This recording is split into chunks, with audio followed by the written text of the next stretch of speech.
नमस्कार दोस्तों, मेरा नाम है डॉक्टर सचिन देव और आप सभी का स्वागत है मेरे इस यूट्यूब चैनल पर। दोस्तों आज की वीडियो है निमोनिया को लेकर के।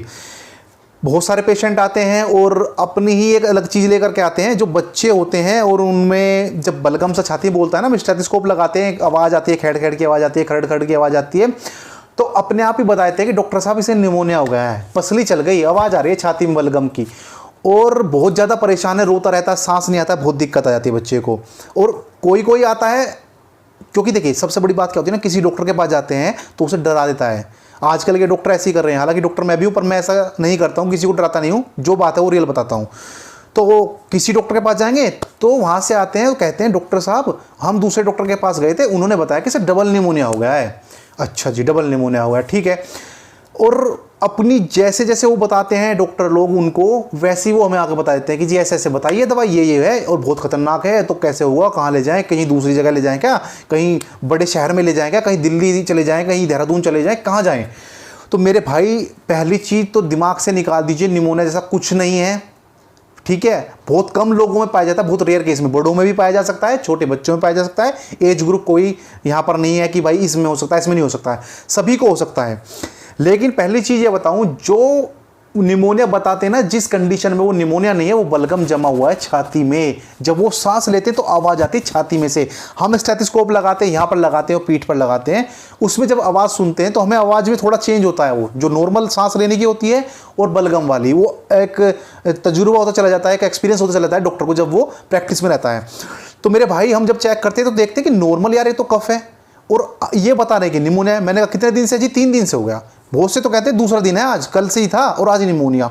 बहुत बढ़िया बात। पहले तो निमोनिया की बात समझ ले, निमोनिया होता क्या है भाई, ये बुखार हो, इसमें बुखार भी होता है, केवल यहाँ आवाज़ सुन के मत कहो आप, इसमें बुखार भी रहता है भाई। चलो बलगम बोलता है, सही, अच्छी बात है, मानता हूँ, लेकिन इसमें बुखार भी होता रहता है। बुखार आपको है नहीं, आप केवल खांसी में और बलगम में ही निमोनिया बताना शुरू कर दिया है, तो उस चीज़ से आप बचें। हालांकि देखिए मैं उन मरीजों की गलती नहीं निकालता हूँ, क्योंकि उन्हें डरा दिया जाता है तो वो इस तरह की बातें करते हैं। तो अगर आपके बच्चे को छाती में खड़ खड़ की आवाज़ आ रही है, या फिर सांस लेते हुए दिक्कत हो रही है, सांस नहीं लिया जा रहा है, बुखार, हल्का सा बुखार भी बन रहा है, या मान लीजिए निमोनिया ही आपकी तरफ से है, तो ऐसी कंडीशन में आपको क्या करना है और कौन सी आपको दवाई देनी है, वो मैं इस वीडियो में बता देता हूं दोस्तों। तो जो सबसे पहले मैं आपको एक चीज़ बता दूं, ये जो दवाई मैं बता रहा हूँ, 1 दिन के बच्चे के लेकर के 5 साल तक के बच्चे के लिए दवाई है, बड़ों के लिए नहीं है। बड़ों के लिए फिर कभी बनाऊंगा, लेकिन फिलहाल क्या चीज़ है, मैंने बताया कि ये आपकी नज़र में निमोनिया है, मेरी नज़र में केवल यहाँ बलगम जमा हुआ है, आपको बुखार हुआ है। डरने वाली बात नहीं है, जिस तरह से आप डर लेकर के आते हैं, रेयर केस में होता है निमोनिया, रेयर केस में, बड़ों में, बच्चों में, इसलिए वो बलगम जमा हुआ है, उसकी मैं आपको दवा बता रहा हूँ और आपको बहुत जल्दी से रिजल्ट मिलेगा। अगर आप कह रहे हैं ना कि निमोनिया है जी, निमोनिया है, तो उसमें भी ये काम करेगी दवाई। तो पहली जो दवाई बता रहा हूँ मैं, वो है ड्रॉप। आपको लेनी है बेटनासोल ड्रॉप। ये ड्रॉप आपको 1 ड्रॉप पूरी भरनी है, पूरी पिचकारी भरनी है, और दिन में 3 बार, सुबह दोपहर शाम, बच्चे को देनी है। 0 से 5 साल के बच्चे को बता रहा हूं मैं, ये दिन में 3 बार, सुबह दोपहर शाम। दूसरी ड्रॉप आपको लेनी है डेफ्लाज़ाकोर्ट। ये मैं साल्ट बताया, मैंने नाम, पिछली वाली दवाई का नाम बताया था, इस वाली दवाई का मैंने साल्ट बताया है। हालांकि मैं स्क्रीन पर आपको दिखा रहा हूं, आपको सब समझ में आ जाएगा। तो डेफ्लाज़ाकोर्ट के नाम से साल्ट है, तो इसके नाम कंपनी के कोई भी जो आप दवाई ले सकते हैं, केवल आप बताइएगा डेफ्लाज़ाकोर्ट साल्ट की दवाई दे दीजिए। ये आपको 1 पूरी पिचकारी देनी है रात को सोने से पहले। ये केवल 1 टाइम दी जाएगी, पिछली वाली 3 टाइम थी, ये केवल 1 टाइम दी जाएगी रात को सोने से पहले, सोते टाइम। अब आगे बढ़ते हैं। अब आपको लेनी है 2 तरह की टैबलेट। पहली दवाई का नाम है रिएक्टिन प्लस। ये आपको टैबलेट लेनी है, ये आपको 3 गोली ले लेनी है, 3 गोली निकाल लीजिएगा, एक तरफ रख लीजिए। दूसरी जो आपको टैबलेट लेनी है वो है सेट्रिजीन 10 mg। इसकी भी आपको 3 गोली निकाल कर रख लेनी है। टोटल हो गई 6 गोली। अब इन्हें पीस लीजिए, चम्मच की मदद से, बाट की मदद से, किसी भी चीज़ की मदद से आप इन्हें पीस लीजिए, और इनकी 6 पुड़िया बना लीजिए। इनको पीस करके इनकी 6 पुड़िया बना लीजिए। तो सुबह दोपहर शाम, सुबह दोपहर शाम, ये पुड़िया आपको देनी है, यानी 2 दिन चलेंगी। जैसे आज की आपको दी है, 1 सुबह दी, 1 दोपहर, 1 शाम, और कल को 1 सुबह, 1 दोपहर, 1 शाम, 6 की 6 पुड़िया 2 दिन में खत्म हो जाएंगी। इससे अलग आपको जो टैबलेट लेनी है वो लेनी है एक और GPO 50 mg में।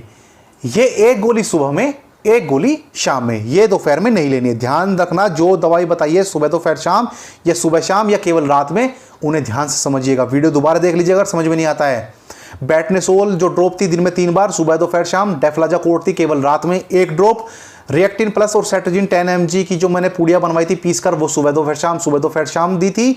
और जो ये जिफियो 50 mg में है, ये केवल 1 गोली पूरी की पूरी सुबह, 1 गोली पूरी की पूरी शाम में। 50 mg की बात कर रहा हूं, ज्यादा बड़ी mg में मत लेना, ठीक है। तो ये आपकी दवाइयां हैं, इन्हें आपको कम से भी कम 4 या 5 दिन आपको लगातार लेनी होगी, क्योंकि बलगम निकलने में दिक्कत होती है। बड़ा जो आदमी होता है थूक कर निकाल देता है बलगम, छोटा बच्चा नहीं निकाल पाता, तो वो थोड़ा टाइम लेगा, थोड़ा समय में निकलेगा। इसलिए मेरे भाई धैर्य रखें और इस दवाई को पूरी तरह से देते रहें। जो मैंने रिएक्टिन प्लस और सेट्रोजिन की टैबलेट बताई है पीसने की, अगर वे खत्म हो जाती हैं तो फिर से 3-3 टैबलेट लीजिएगा, 2 दिन की फिर से खुराक बना लीजिएगा। ये मैंने आपको अनुपात बनाया था कि 3-3 गोली का 2 दिन का आपका पूरा ये प्रोसीजर बन जाएगा। फिर आपको आगे बढ़ानी है तो फिर ऐसी 3-3 गोली पीस करके आगे पुड़िया बनाते रहना। बाकी जो ड्रॉप है वो तो खत्म नहीं होंगी इतनी जल्दी, वो भी आपकी ड्रॉप चलती रहेंगी। जिफियो की आप एक्स्ट्रा दवाई मंगा कर रख लें, मैंने बताया 4 से 5 दिन आपको दवाई खानी है, इसका ध्यान रखें। दूसरी चीज परहेज का ध्यान रखें। ये नहीं बच्चे ने कहा था जी चिप्स दिलवा दिए, जिद कर रहा था, कुरकुरे खिला दिए, पराठे खिला दिए, चिकनाई वाली चीज, जंक फूड, फास्ट फूड, दही, मट्ठा, चावल, कढ़ी, खट्टी चीज़ों का परहेज है, खट्टे फलों का परहेज है, ध्यान रखें, वरना ठीक नहीं होगी खांसी भाई। और बिल्कुल ये जो बलगम है ये बाहर नहीं आएगा। इसके साथ आपको एक पीने का सिरप और देना है, पीने का सिरप आपको और देना है, जिसके अंदर गुआफेनेसिन और ब्रोमैक्सिन ये दोनों साल्ट हों। आप दुकान पर जाकर बोलना कि गुआफेनेसिन प्लस ब्रोमैक्सिन, ये जो 2 साल्ट हैं, जिस भी शीशी में हो पीने की सिरप की, उसे दे दीजिए। बड़ी शीशी आएगी, उसमें से आपको क्या काम करना है, 0 से 5 साल के बच्चे के लिए आधा चम्मच सुबह, आधा चम्मच दोपहर, आधा चम्मच शाम में, ये भी दिन में 3 बार आपको देनी है मेरे भाई। तो इस तरह से जो सारी दवाइयां आप इस्तेमाल करते हैं 4 से 5 दिन के अंदर ही आप ठीक हो जाएंगे। परहेज का ध्यान रखें। फिर भी अगर आपको कोई दिक्कत है, फिर भी आप कोई क्वेश्चन पूछना चाहते हैं तो मैसेंजर में आकर के वहां पर आप क्वेश्चन पूछ सकते हैं। उम्मीद है ये वीडियो पसंद आई होगी। अगली वीडियो में जल्दी मुलाकात होगी, तब तक स्वस्थ रहे, मस्त रहे, तंदुरुस्त रहे। आपका दिन शुभ हो। नमस्कार, धन्यवाद।